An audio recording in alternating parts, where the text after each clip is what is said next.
All right, guys, welcome back, gamers. So we're gonna go over a article here. I don't normally do videos like this, but I felt like this is something I want to do to keep people updated. So in case you don't look at these, this is a dev update by Riot Mort himself. If you don't know who Mortdog is, he's pretty much the lead dev behind TFT. So he came out, he did a little update for us. So we're gonna go through it together here. This is also found on Teamfight Tactics, LeagueLegends.com. So it says here, with about a month left in Remix Rebel, it's time to reflect upon what we promised to deliver this set and how we can improve for our next set. Before we get into it, I'd like to remind you that the Remix Rumble Championship will be held on the first weekend of March, so March 1st to 3rd, and at the end of the final day, we'll be dropping our next dev drop, which will reveal what we've been working on for our next set. Excellent, guys. That is great news. So I think myself personally, the sets went on a little long, but I also was playing it in the PB as well. And I'm used to myself, because I've played all the sets, I'm used to having those split sets. So if you were new to set 10, they used to do like 9 and 9.5. There's like 8 and 8.5. Like they'd break up the sets into subsets. So you'd have like a split in the middle where they'd like introduce new mechanics, new units, whatever. But it kind of break up so it wouldn't feel like it's 4 months of just the same grind. Now I understand that they did this to be able to release old sets, for which I think is a great thing. Myself, like, I wasn't as wowed by it because I've already played them. But I think for somebody else that has never played them before, I think that's a great opportunity. Like if you just came in at set 9 or set 10, you've never seen those sets, I think it's a great way to go back and experience what we've all been through already. I do think that I've heard other people say as well, I do think they probably should have made like some sort of like little rank system to it, even if they brought in the same type of like ranking system as they did with like Double Up.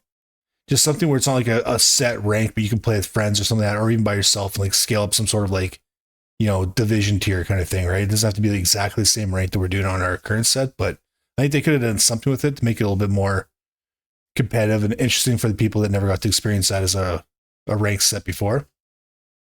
But anyways, moving on from that. So looking back, this is where we directly respond to the goals that we created last set. In our previous learnings article, okay, so Legends. Legends were a big conversation of our last learnings article. They won't be returning any sets soon, but the design space remains of interest to us. Until we can find a system of pre-game selections that doesn't come with the negative impact of reducing variance a wide amount, we're not rushing to jump back into the space. So that lets me know that they'll probably bring them back, but we probably won't see that. Like, I think that they're like, when I saw Mortdog talking in like a stream he did, I was watching on YouTube, he was talking about how they have like teams. Like he has like a team that's like your set 11 team. This team over here is like set 12 team. This team over here is like set 13 team. So he has multiple teams like working ahead, from my understanding, to get this information, like to get these sets like to, you know, where they need to be. So we might not see it on 11, we might not see it on 12, but we'll probably see Legends again. But they need to give it a little bit of time to cool down, right? That was, I think Legends were the big part of 9.5 and 9. So if you came on 10, you didn't see them.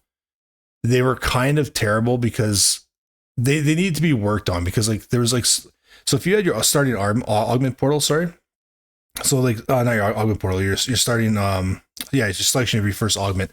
The last augment in that portal, so like, you know, you get your 3 selections now. It could be like whatever the first 2 are, and then you might get like Rich, Great Rich as your last one. That was always a champion specific augment in the previous set. So what happened is like you'd pick a champion at the beginning of your game. You're like, oh, I want to play Caitlyn, and like Stars Born, like where you can get like 2 units for 2-star. That used to be one of Caitlyn's things. So it'd show up as like a golden augment on the right side of the screen, and you'd click that as like one of her augments, and they would get one for silver, gold, and prismatic. So everyone would just take TF, because TF was like an item generator, like he's printed items. So it got really broken. It was a really bad set, honestly, guys. So region portals. Portals are about as TFT as it gets. At this point, we believe that portals are like augments, and they're going to stay as a permanent part of the game. Yeah, that's huge. So if you guys didn't play in the previous sets, and they didn't bring this back in the old set when they revived it, but the region portals, that used to just be a carousel, and everyone would have free roam. I've said this in another video of mine. It was terrible. Everyone would be free roaming around, and what you do is you'd all line up for like the champion you want to start off with that had like the best item. So what ended up happening, there'd be like 1 or 2 AFK guys that just aren't like there, and then there'd be like 7 guys chasing around the exact best unit, and then it would just like, it would release, and it was like whoever got to that unit first. So you'd have like 7 guys huddled up, or 6 guys huddled up on like one unit, it would just following it around as it like goes in a circle, and then they try to dash on and be the first. It was ridiculous, guys. I'm glad they got rid of that. Portals are the way to go. Power bloat. We had a goal of lowering power slightly, namely the 3-star, 4, and 5 costs after Runeterra Reforged, and we did this through adjusting a few systems. We did this at level 10, and bag sizes changes are here to stay for now. Yeah, that's gonna be a hot topic for a lot of professional players I've watched, because there's a lot of people that don't agree with the current bag sizes and the changes that they made for this set. If that's here to stay for now, that I could. So it's. I'm not gonna dive too deep into it because it's from a previous set. But like the bag sizes were a little bit more less restricting before. Like you weren't like, oh, this guy's already bought this out, I can't get it. Like, you know, it wasn't like you're just kind of. You had a little bit more freedom in the way you want to build your team. With the current bag sizes, they definitely changed it. So that's for people that have been around for a while. I won't get into that with you guys. That's just my own take on it. Skins accessibility. I'm not too worried about bringing that up. Exciting and unique low-cost units. Yeah, so this is cool. I don't know if you guys were here at the beginning of set 10, but everyone played Annie. Annie was like busted. Everyone was just going Annie, reroll. Like, it was crazy. Like the low-cost units were performing, and like that's always been kind of a really fun thing in the sets. Is you always had like a really low-cost unit like Annie. There was a set where it was like Yordles, where you'd have to like buy up all the Yordles. Once you got them all 3-starred, like you get a Vigar, which is like insanely powerful. But like that was that was a very low. Like it was like most of your units were like 1 cost, but they'd be like carries, or you'd have a Corki in there as well. So like the low cost carries are a fun thing. They're like something that someone can like pump right out the gate, and if you get it, like you just have a good stable board. You have to like try to play for like Heart Steel reroll like everyone's doing right now. So yeah, champions are unique, fun, and having their own fantasy to explore, and reroll enjoyers play. Okay, reroll enjoyers and flex players like. Yeah, so pretty much what I just said. That's fun. They're gonna keep doing that, obviously. Set complexity balance. Set complexity makes balance tough. There are moving parts and possible combinations exist. The more things you have to account for the balancing. Despite Remix Rumble being our most complex set to date, we did pretty well on the balance side of things, with our only B patch mid patch update being planned one over the right wide center winter break. Hopefully this trend can continue. Yeah, I will say this from myself as being like a gamer in this in the TFT community. This is the most balanced set. Like, yeah, people complain about Heartsteel and like Ezreal rerolls or like Ribbon rerolls and things like that. It's like, okay, like those are. It's like no different than someone like hits like a super powerful Olaf, and then for the first half of the game, you just gotta get steamrolled by Olaf over and over again until you get someone to counter him, right? Like there's units that have their place, but this is the one set where I can play emo and get top 4. I can play punk and get top 4. Sometimes I get really lucky. I can play jazz reroll and get top 4. Like there's a lot of different like linear builds you can do where it's just like, hey, this is like the best path. And then there's a lot of mix and matching you can do. Like I'm gonna play 2 bruiser, 2 EDM, like 2, like if you want to, like you can do like 2 rapid fire there. You can like make whatever you want as long as it hits and it does the job and they're itemized well, you can still play it. I think the balance on this set was actually really well done. But that being said, they're saying it's their best yet. And if you go back and you look at previous sets, like 9 and 9.5 was garbage. Like if you guys came on set 10, you guys didn't have to experience 9.5. It was so terribly imbalanced. It was actually like at one point in time just not even fun to play. I'd like log in and be like, ugh. Like, you're like, ah, you know, if I want to put myself through this, I won't even get into freaking multicasters. I don't want to talk about that.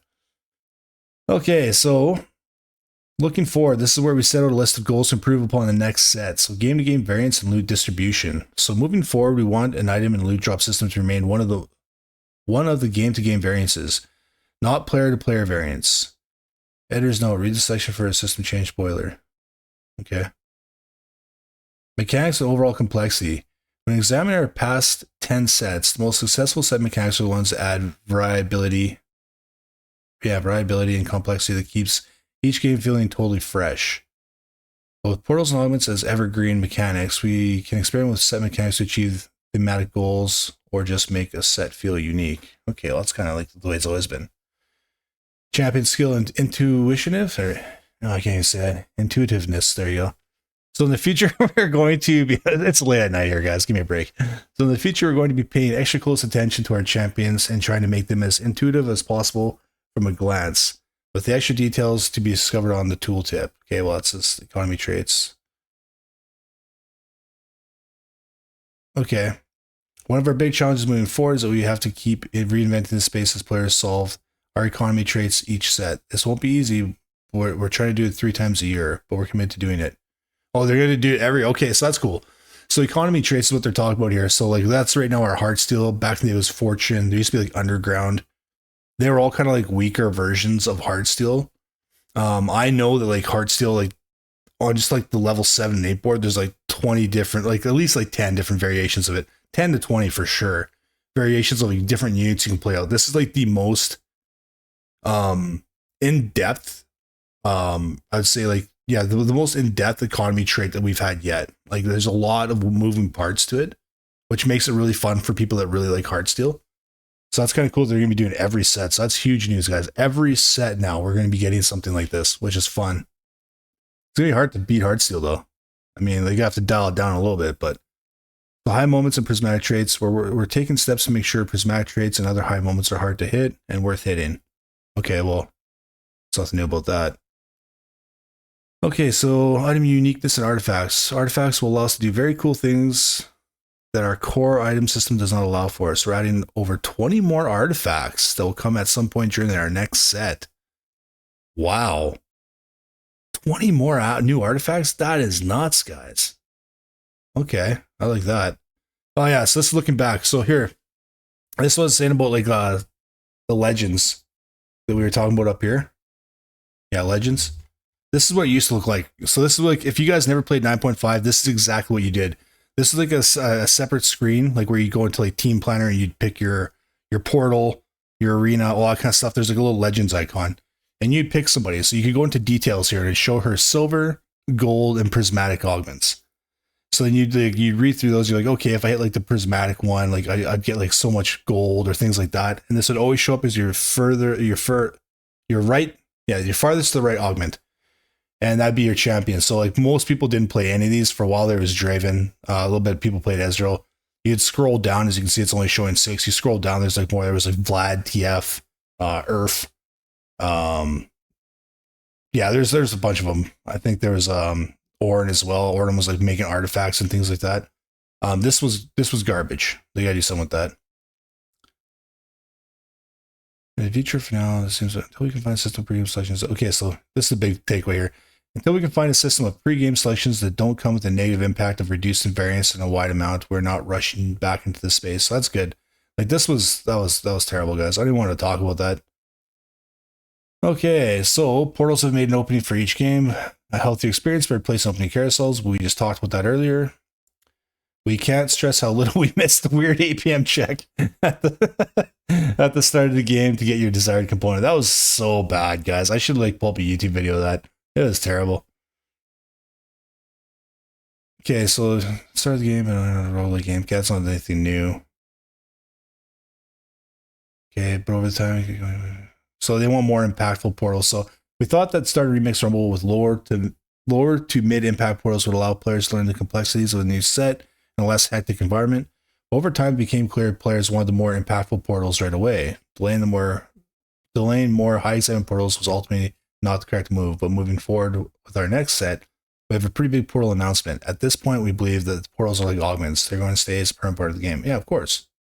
No, please bring back that crappy freaking carousel for so I could pick up a 1-cost unit with a bow. Please bring that back. That was way cooler. Okay. Power blow. This is a tough one. We explicitly had the goal of lowering the amount of 3, 4, and 5 star, or sorry, the amount of 3 star, 4, and 5 costs. Amount of 3 star, 4, and 5 costs. Okay, wow, sorry guys. As they had become too common in Runeterra Reforged, we did not accomplish that goal through measures like adding. We did accomplish that goal through adding measures like adding level 10 and changing champ odds in the level to level 7, 8, and 9 space. Okay, so that's what we're looking at right now. However, the reality is when you nerf something like this, players who really enjoy the instant gratification of hitting those high moments and are now told it happens less often feels bad. We knew this would come with some pain, as anytime someone didn't hit during Remix Rumble, they point to these changes as a cause, and even if untrue, I'd like to talk more about this in a later section, but for our next set, expect pretty minimal changes in the space. There'll be a few level odds changes now that Highlanders are gone. By the way, this level 10 is sticking around and bag sizes are staying as is. Yeah, I agree with that. Like in the last set, like I'm going back to 9.5 because it's the freshest in my mind. But like even if you go back to like dragons and stuff like that, like dragons, like well, let's go back to dragons. That was a terrible example. Like you'd hit like the dragon you wanted, it would just be garbage, and people would just stop playing because of it. It's like when you hit like Spellweaver this set, like before they even made it Spellweaver 9, when it was Spellweaver 10. If you hit that and they did no damage, you're like, this is extremely like like it's just unrewarding, right? And in set 9.5, they took that dial and they like turned it way up. So like everyone was hitting these like 5-cost carries like super quick. And it was getting blown out of proportion. Like Cassante used to be a 5-cost, and he'd like knock people out of the screen. And like people were having a lot of fun playing that, but it was terrible to play against. So I think they did a good job with this now. Like I don't see as many 3-star 5-costs as before. Like it's really rare. Which is kind of cool. Like 3-star, even 4-costs are a little bit rare, but people do hit them when they do. You're like, good job, you hit it, right? Skins accessibility, we're not going to go over that. That's just Runeterra themed. At least one set in the next few years will be Runeterra themed. Oh, that's kind of cool. Excellent low-cost units. We continue this pattern with extent like champions like Annie, Yasuo. Yasuo was not that great, and Headliner Bard, which is fun. But I'm like very biased because like I love freaking Bard. But I wouldn't say he crushed with Remix Rumble. However, this wasn't a one-off, and the Headliner in particular made 1-cost real comps pretty tough to be viable without being a bit too strong, which was Annie in the beginning of the game. Like Annie at the beginning of this set was ridiculous. Champs like Corki and Nami never really got their chance to shine, primarily due to the nature of their abilities. Yeah, Corki's kind of garbage, and Nami's shining right now. Like I wouldn't play her as a carry, but like if you have a disco team comp, you have Nami in the background with a couple items, and like all your heavy hitters are just being tossed up in the air, that gets really tilting. Like I think she's okay. We're continuing in the direction of making low-cost champions unique, fun, and having their own fantasy to explore for our reroll joys and flex players like. Okay, so this is all just going over the stuff we already talked about. Set complexity and balance. Is there anything we need to do? Okay, yeah, so we do need to go over this because we're talking about B patch. No, we actually don't need to go over this. The only B patch was planned for the wide winter break. Otherwise, nothing was way off base. Okay, this is just them pumping their own tires, saying how good they did. Okay, good enough. So looking forward, before we kick off this section, as this is our 10th learnings articles, we approach TFT being 5 years old. Holy crap, I've been playing this for a long time. This section isn't going to be full of easy wins like it used to be. TFT is becoming a pretty mature game. We've learned a lot over the years. In addition, any key learnings that will still do happen might be difficult to implement immediately in the next set. Some learnings may challenge things that we've been core to how we create sets for years. It require more time to really prove our hypothesis. Rather than be applied in the very next set and therefore discuss an article like this. Okay, so they're just pretty much saying like they're not going to be bringing out the crazy stuff next set. Okay, so some of these come across as more philosophical or vague promises of someday. That's why. Call it a side effect of the next of 3 sets a year. Or as part of TFT entering adulthood as a game. We've already developed our identity, and now it's about tinkering with it and to experience new things. Okay, game-to-game variance and loot distribution. So as we've added more systems that help with game-to-game variants like augments and portals, the need for every system to add more variants has lessened. I mean, not necessarily, but we'll get back to that, I guess. One system that still has this was our item and loot drops. Some games you might get 3 components and a 6 gold start, while other players might get 1 component, 18 gold. Yeah, this is garbage. It's I don't like that. Like sometimes I don't know when you're the one that gets like the gold start, it's nice, but other games might get total traits where your opponent gets 1 component. This created a level of imbalance that when utilized well, it can be a major factor in deciding the winner of a game. Yeah, like this was crazy because like you get like 1 component and 18 gold start, and then you get richer, and you just like force yourself into a loss streak, and you just bank everything. It was this needs to be fixed. Moving forward, we want that item and loot drop system to remain one game-to-game variants and not player-to-player variants. This means that there will be games where you start off with 3 components and 6 gold, and there will be games where you start off with 1 component and 18 gold. The difference is that every player will have the same outcome. If you drop a gold orb, you know that every player will be dropped a gold orb. Yeah, I think that kind of needs to be done. some people that are like super sweaty in this game are definitely be irritated by that because like it was RNG, and if you got to get RNG, you know, like you kind of just steamrolled everyone else. But I think it's good that they're making this fair. Yeah, that's pretty good. And one last supply is we're adding prismatic orb drops. Okay. These will contain some of the biggest rewards that shape the game, such as tomb traits, no longer in gold orbs, or even masterwork upgrades. A consumable that changes an item to a rating item. That is super cool. Oh, I like that. But everyone's gonna get it, right? Like that's the only thing is like it like lowers the reward. We're like, oh cool, I got this like cool drop, but like everyone got it, you know? I can see how that I don't know. I think that this right here, I think this needs to be like specific to just like RNG. I think like the start of the game, like with this stuff, it should be everyone gets the same thing. But this should be RNG based. Because like you don't want like it's like when you and this is like one of my biggest like frustrations with this game is like when you get like an augment, right? I don't like when I pick an augment and two other people in the game also running that same augment. Like, you know, like Rich Get Richer or like Jazz. Like I've played games where I picked like that's Jazz Baby and then someone else picked at the same time.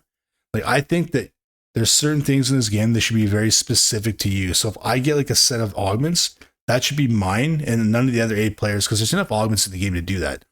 None of the other players in the game get to pick from those same augments, but they also get like equally balanced, like S, A, and B tier augments to pick from, or like, you know, however they want to do it. I think that should be unique because it is frustrating when like you play a game like there's 2 other people running pretty much the exact same augments as you the whole game because they just pick the same stuff. I don't know. That's my take on that. When examining our past 10 sets, the most successful set mechanics are the ones that add variability and complexity that keeps each game feeling totally fresh. Gizmos and Gadgets brought augments. Yeah. Which has a set of the bar, or so, which has set the bar for what we successful set mechanic could be in terms of variance and replayability. But instead like Galaxies, with the Galaxy mechanic, or Terra Reforged with portals, have made this similar. Yeah, that's true. For sure. Okay, augments and portals are permanent features of the game. We talked about that. Okay, so they're just going to pump out some cool portals. We get it. We're excited to explore more mechanics with the primary goal of being thematically resonant and novel. And while our next mechanic does add more variance, it'll do so without adding significantly more complexity in the way that Headliner did for Remix Rumble. I didn't think like there was a lot of like hidden like Headliner mechanics and like rules, I guess you could call them, that I wasn't aware of until I actually read up on an article. But I don't think they were that complex. Like I don't think it was like too crazy. I don't like the odds of like how you have to like sell one and you don't get to see it again for like another however many turns, and like next time you see it, like if you sold like a Dazzler bar, next time it'd have to be a Jazz. Like I think they could have just done it like next time you like, I don't know. They're fixing it. That's all we need to know. I don't have too much to hate about honestly the system right now for the Headliners. I think Headliners are great thing to have. I think it's fun. I'm kind of curious what they're gonna do next set to break that and make it something new and cool, because I think Headliners did bring like a good like it's what made this game a lot more balanced, I think. But then again, some of the Headliners had like really crappy freaking Headliner bonuses, which was not like it was not satisfying, that's for sure. So as we focus on a champion design in each set, one thing that keeps coming up is how intuitive a champion is. Ideally, you should be able to watch what that champion does and understand it without even needing to read the tooltip. Yeah, this is like Zed. Like who started playing Zed at the beginning of the set was like, what is happening? This right here is Zed. Like, everyone was just like, what am I watching? Because you know certain streamers are too busy getting LP to actually read. Right now, we have a few examples of where this is working, but also a few where it is not. As a good example of Remix and Rumble, you can look at champs like Nami, Jinx, Kaisa, Lux, Caitlyn, and Ari. Each one of these you can watch and play and get how they work. Something like Jinx is especially a good example because even if you don't know the full details of the minigun and rocket launcher do, you can see that each time the mana bowler fills up, Jinx swaps guns and her autos take on a different feeling. Yeah, okay, well that's basic. The more of these kind of champions we have in the game, the easier it is for players to approach the set. Yeah, for sure. On the flip side, let's take a champion like Nico. She shields herself and slams down, but she also transforms into an ally. When transforming, doesn't really do anything to the ally, just kind of drops and hops down, then does a little damage. It's not super clear what she does. I mean, if you read the tooltip, it is. Am I supposed to be picking a champ to copy? Does it matter who I copy? These champs often create a bunch of confusion on how to play them. I don't think, honestly, guys, I don't think Nami is confusing at all. Or Nico. Like it says right here, I guess if you're not reading the tooltips, but he's highlighted over the champion. It says what they do. Okay.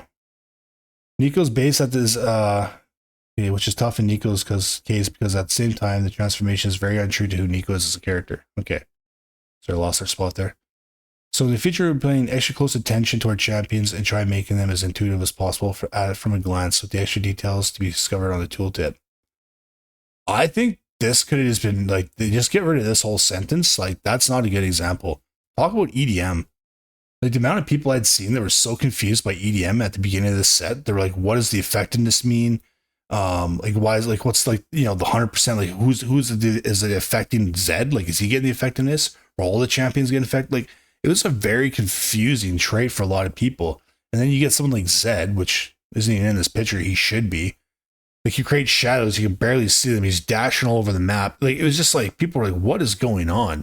Like, Nico, I think, is not that. Like, that's not, yeah, that's nothing. So, economy traits. Okay, so yeah, economy traits like Fortune, Mercenary, Underground, and Piltover. I think Piltover was in the last one, wasn't it? Yeah, Piltover, I think, was in the last one. Where you make, like, the big freaking dinosaur, wasn't it? In set 9? God, that thing sucked. Fortune was fun. Mercenary was okay. Underground was, I actually liked Underground. It's pretty much the same thing as Heartsteel, where you get like a vault. You either got to like cash out the vault or like let it go. That was a very fun. The only thing with like Underground though is like you had to play those 5 champions because that increased like your chances of like, I forget the exact thing. I think it was like the more you have, the better rewards you can get and re-roll with or something like that. So it wasn't like you could just play like 2. Like you'd have to be playing like pretty much all 5 of them. And they were annoying to hit. I'm pretty sure like one was Kale. I think one was Ezreal. I forget exactly who they were. Okay, so and now Heartsteel have become a staple TFT. Despite some of the balance challenges they present to get them just perfect, they're worth it because they're always far and away of our most popular origins in the set. Okay, so sorry, they are worth it because they're always far and away our most popular origins in a set. Yeah, for sure. People like to gamble. People like that dopamine they get from hitting that big reward. Like, on the same side, it's like the flip of the coin, right? So like you get like this massive hit of dopamine when you get that like 1,000 chest cash, right? You're like, oh man, it was crazy. But if you don't get, you're like, nah, man, it's like highs and lows, man. It's not. Anyways, players love to take big risks and get big rewards, and those high rolls of moments can often show off to their friends. These traits aren't going anywhere anytime soon. They've talked about that up top. Is there anything new they're going to talk about now?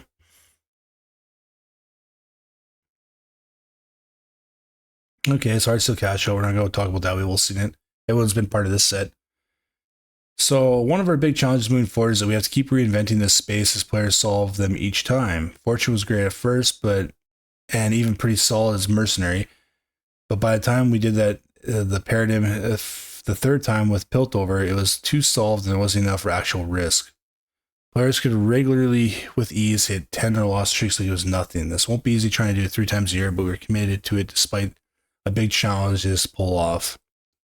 Just like that, the trade the payoff is worth it. I mean, I could think of like a handful of things they could do right now, but I know like they don't take advice on any of this kind of stuff. Yeah, okay. Yeah, I mean that's cool. Every set we get like we get a econ type trait, you know. That's fun. I like it. High moments and prismatic traits. An inventory forged combination of legends and easy accessible high verticals led us to a situation where far too often people were getting hit cap vertical traits like 9 Demacia. Like this wasn't bad though. This is from like last set. Yeah, this wasn't bad. Like last set, man, last set was garbage actually. I'm not gonna talk about last set. With 3 minutes rule, we made a conscious effort to make these much harder to hit so the last payoff could be worth it. 10 KDA, Pentakill, Heartsteel, and more created extremely rare but insanely powerful high moments. Yeah, you notice how they didn't say Spellweaver? Because it sucks. Sorry, guys, but it's not. Even if you hit 9 Spellweaver, you're like, man, this is pretty lame. This direction worked very well and allowed us to keep the more powerful level of this something worth getting excited for. Yeah, if you hit KDA, like 10 KDA now, like you're feeling good. I've seen a couple like streamers, like our YouTube videos, where it's like the final two are like 10 KDA versus 10 pentakill. I'm like, that's insane. Like, that's cool. Hard still if you got 10 hearts, so you're pretty much just blowing everything out of the water. So I don't know, like that's just like a god mode freaking trade right there. If you hit the 10 heart steal. Headlines departing, trade objects returning, and the improved loot system. We need to be careful we don't accidentally revert and make those too easy to get again. So we're putting some limits, bounds to make sure this doesn't happen. So one of our biggest changes is that through the augment system, we will be limiting players to only ever getting 1 pluses for a trait. Oh yeah, so this is another thing, like, you guys don't remember this. Is it in this picture? No. So now we can get like off the carousel, you can get that like +1. So you get like that, hey, we get the KDA. That used to be an augment. Like, you could just get that as an augment. It'd be like, oh yeah, you get 1 extra demolition. So like, yeah. So they're only ever getting +1 for a trait. Yeah, so it's +1 from a gold augment. That used to be a thing. 2 traits. This will be blocked from happening. I don't really like that. I don't really like that at all. Like, if you're playing something, you should be able to push as much as you want. Like, it's fun to get 2 KDAs. Like, you have to like get 2 KDAs this set to like play KDA 10, right? You need 2 emblems. So it makes it harder to hit. I think that they don't need to. So they're saying like the augment system will be limiting players to only getting +1 for a trait. Even if there are multiple ways to do so, such as +1 trait from a gold augment or 2 traits dropped from ancient archives. This shouldn't change. I don't know who's complaining about that. That's not, I don't know, guys. Drop a comment if you think that that's something that they should keep. I'm curious what you guys think. Also, for double up players out there, we know prismatic traits end up being too common, so we also made changes to keep double up in line with the base game as well. So here's the thing, is like double up players, they like that crazy stuff happening though, because like for the most part, and like they go to double up to have fun. They just want to have like the crazy games where you hit all the cool stuff. I stopped playing double up myself. I used to love double up. I stopped playing because it's garbage. Like it's not garbage. If you're playing double up, I'm not trying to like say what you're doing is garbage. Like, it's a very fun mechanic to the game, but it needs so much love. Like, I feel for all you double up players out there. It is hard to play that game right now with all the work that needs to be done to it. Like, they do not give it nearly as much attention. Like, they need to like have a team sit down and be like, okay, we need to get double up caught up to like the way things should be. So when you want to break from playing ranked, you can take a buddy or even like queue up with some random guy and play some double ups and still climb a ranked type system there. It's not the same as like the ranked and like solo queue, but you can go in there with a buddy and like there's unique features where it's like you gotta send them units, things back. Like, it's like a unique twist to the game. If you guys aren't playing double up and you still like to do ranked and you're bored of ranked, go play some double up. Even if you have to queue up some rando. It's a new way to play the game. You have to like make conscious efforts of like trading items back and forth or trading units to like help them out. Yeah, they need to give this a lot of love. Item uniqueness and artifacts. We made a lot of changes to items over the past 2 sets. Yeah, you did, which resulted in the intended goal of lessening the divide between best in slot items and not best in slot items. I mean, there still is, man. Look at Ezreal. What's Ezreal? Infinity Edge, blue buff, and red buff. Like, you can't. People are going to find a way to find what works best. To do this, we have to make our items less narrow to use, or less narrow use cases. And to do that, we had to add a bunch of well-rounded stats to them. Yeah, they've actually done that in this set. Like, they fixed Morellicon. They fixed the Hurricane, Stack Shiv. They fixed Rapid Fire Cannon. Oh yeah, that's going way back. To do that, we had to add a bunch of well-rounded stats to them. For example, Rapid Fire Cannon, a niche item that was vastly empowered specific melee carries to the point of dependency upon them became red buff. Yes, this is kind of cool. Like, there's an example back in the day, and I forget what they're called. I think they were called assassins. I don't want to say ninjas. That sounds wrong. But there'd be like a Zed strat you could do where you put Zed with a rapid fire cannon. It pretty much used to be like what's that? Sniper's Focus. You jump to the back line. You always jump to the back line, and then Zed would just be hitting people for max range, and he was like your carry, and you pretty much hit people across the map. Like, yeah, that was rapid fire cannon was busted. Attack speed also had a damage amplification piece and a utility piece in the form of wound burn, but rapid fire cannon was just a more extreme case. Items like Bloodthirster, Blue Buff, Giant Slayer, and even Spear Shogun became more general by adding different stats and effects. I mean, yeah, those items are good. But now that many of our items are healthy and in a flexible state, they become a bit stat heavy and less creative. While rapid fire cannon was a balanced nightmare, it was an interesting item that did a creative and a specific thing. That sort of creative comp enabling spark is important to us. but the variability it adds to our core item system is too much. So here's the big announcement. We're going to be putting that spark back into artifacts sometime during our next set. Interesting.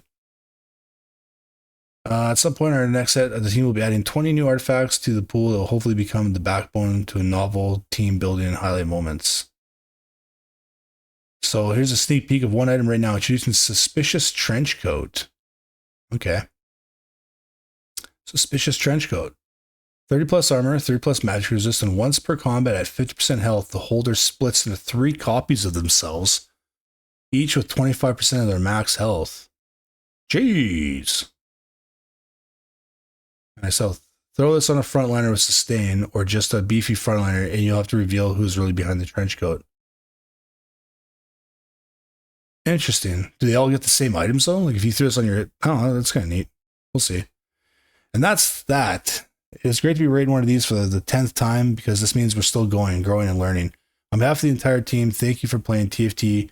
Whether you just joined or you've been around since the beta. The next you'll see from us is with our next set release announcement. So until then, take it easy. Well, that was informative. Lots of stuff we knew. So just going back, I think set 11 is going to be a pretty healthy game.